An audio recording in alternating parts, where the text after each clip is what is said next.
Hello students, today we are going to discuss forest laws and their impacts. Student, our chapter name is Tribal, the Coos and the Vision of a Golden Age.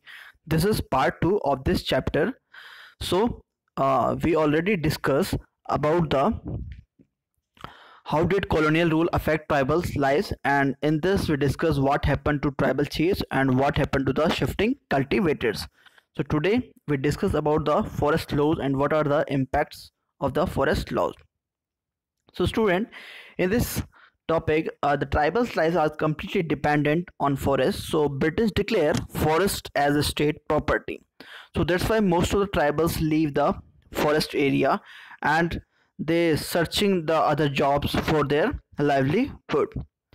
Then British need laborers to some extra work like railway sleepers and transport logs.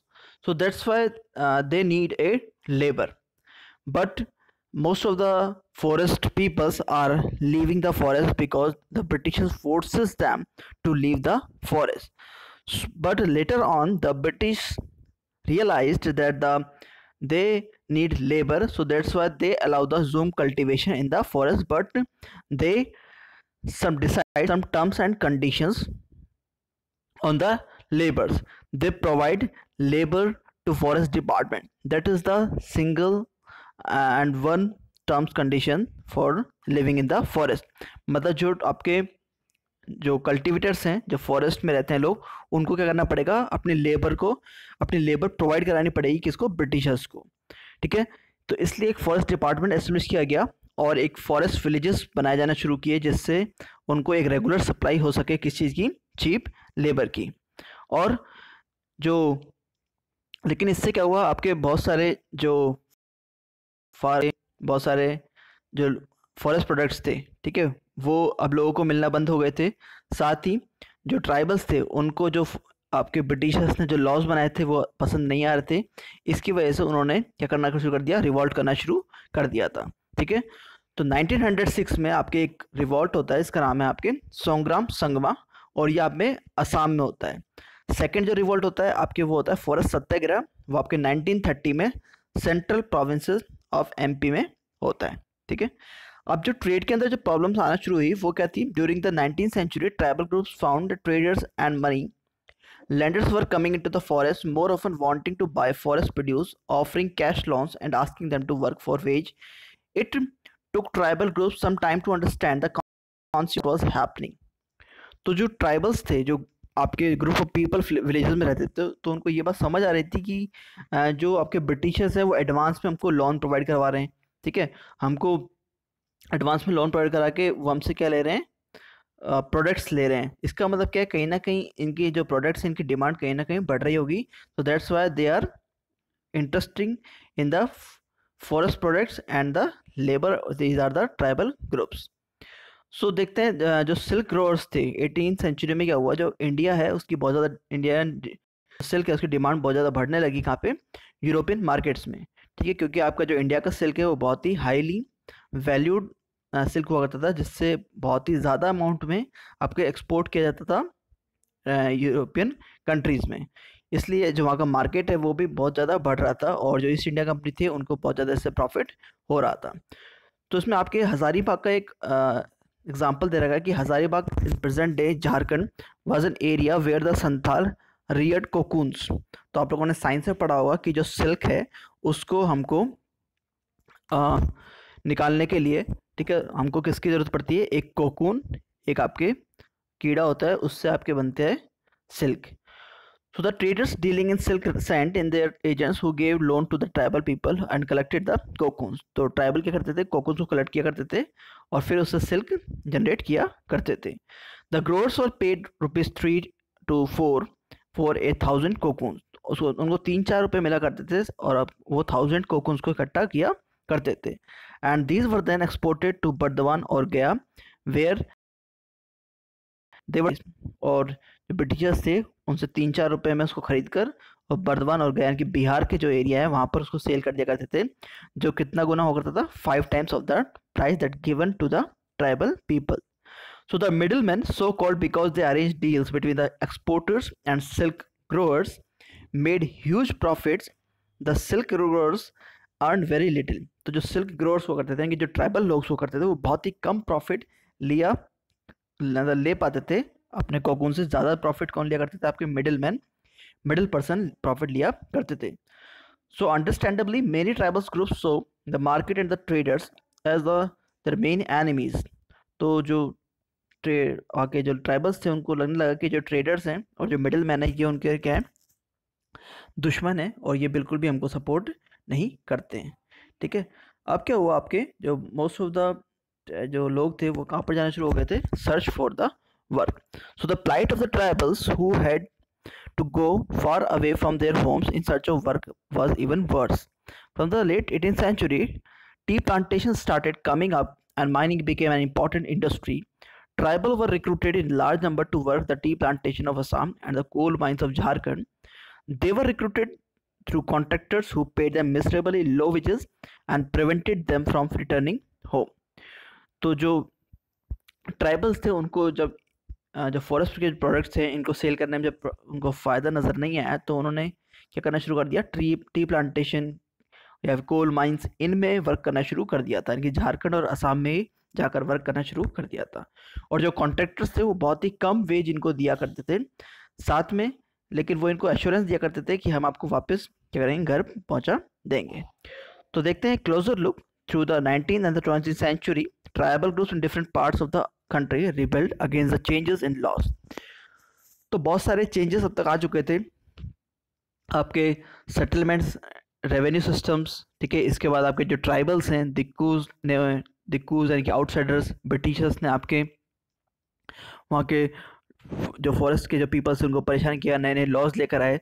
तो ये सारा जो पूरा atmosphere बनना शुरू हुआ है, ये कहीं ना कहीं एक रिवॉल्ट लेकर आने वाला था। और बहुत सारे रिवॉल्ट आपके हुए भी, जैसा भी आपको बताया था कि सोनग्राम संगमा में 1906 में हुआ था, और फॉरेस्ट सत्याग्रह एमपी मध्य प्रदेश में 1930 में हुआ था।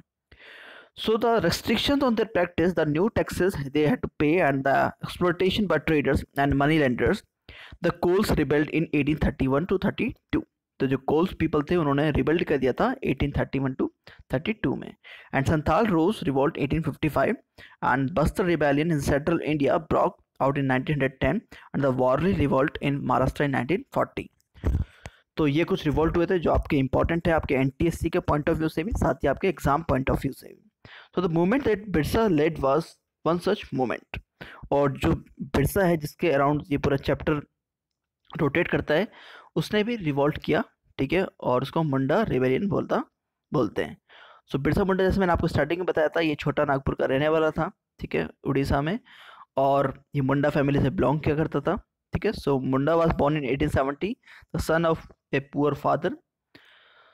He grew up around the forest of Bhonda, grazing a sheep, playing the flute and dancing in the local akhara. Forced by poverty, his father had to move from place to place looking for work. As an adolescent, Birsa heard tales of the Mundas uprising of the past and saw the Siddharth leaders of the community urging the people to revolt. तो जो बिरसा है, उसका जो बचपन है, ठीक है, वो गांव में ही होता है। ठीक है। और एडोलसेंट एज में वो बहुत सारी कहानियां सुनता है, जिसमें वो मुंडा के अपराइजिंग की बातें सुनता है, जिसमें मुंडा क्या थे? लीडर्स थे, और उन्होंने बहुत सारे रिवोल्ट किए थे। So they talk of a golden age when the Mundas had been free of the oppression of Dikkus. तो वो उन स्टोरीज में सुनता है कि जो मुंडास हैं, ठीक है, वो एकदम फ्री रहा करते थे जब आपके दिक्कूस आपके इंडिया में नहीं आए थे, या दिक्कूस उन फॉरेस्ट एरिया में नहीं आए थे जहाँ पर आपके मुंडास या अदर ट्राइब पीपल रहा करते थे। तो वो सोचता है, and said that there would be a time when the ancestral right of the community would be restored. They saw themselves as the descendant of the original settler of the region, fighting for their land, mulk की लड़ाई, reminding people of the need to win back their kingdom. तो वो वहाँ के जो लोग हैं, उनमें एक मोटिवेशन फिलअप करने की कोशिश करता है कि हमें, जो हमारे एंसेस्टर थे, हमारे जो पूर्वज थे, उनकी ये ज़मीन है, ये जो फॉरेस्ट है, ये हमारे राइट है, जहाँ के जो प्रोडक्ट्स हैं वो हमारे लिए हैं, ना कि ब्रिटिशर्स के लिए। तो ऐसी बातें करना शुरू कर देता है वो। तो Birsa went to the local missionary school and listened to the sermons of missionaries. There too he heard it said that it was possible for the Mundas to attain the kingdom of heaven and regain their lost rights. This would be possible if they become good Christian and gave up their bad practices. Later, Birsa also spent some time in the company of a prominent Vaishnav preacher. तो जो school जाता है, ठीक है, और वहाँ पे उसको बताया जाता है कि अगर आप क्रिश्चियन बन जाते हैं तो आपके जो प्रॉपर्टी है वो आपको वापस मिल जाएगी, और जो भी राइट्स हैं जो आपके होने चाहिए थे, जो आप खो चुके हो, वो सारी चीज़ें आपको मिल जाएगी। तो जो बिरसा है वो आपके वैष्णव प्रीचर बन जाता है कंपनी का, एंड ही वोर the sacred thread and began to value the importance of purity and pity. Birsa was deeply influenced by many of the ideas he came in touch with in his growing up years. His movement was aimed at reforming tribal society. He urged the Mundas to give up drinking liquor, clean the village, and stop believing in witchcraft and sorcery.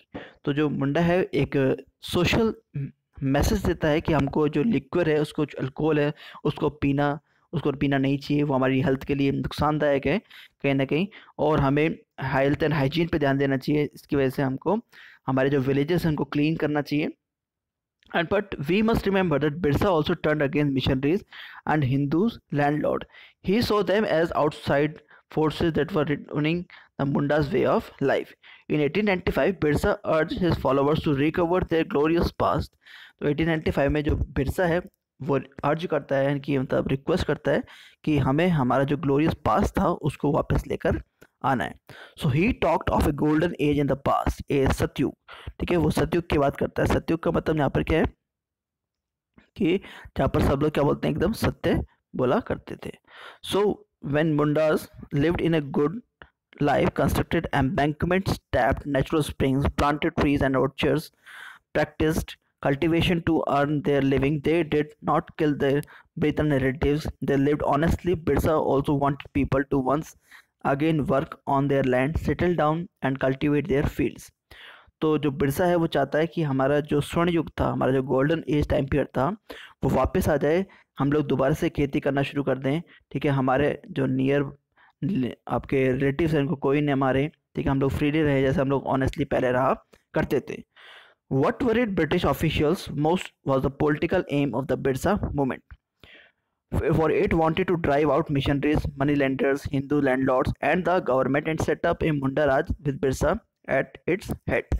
The movement identified all these forces as the cause of the misery the Mundas were suffering.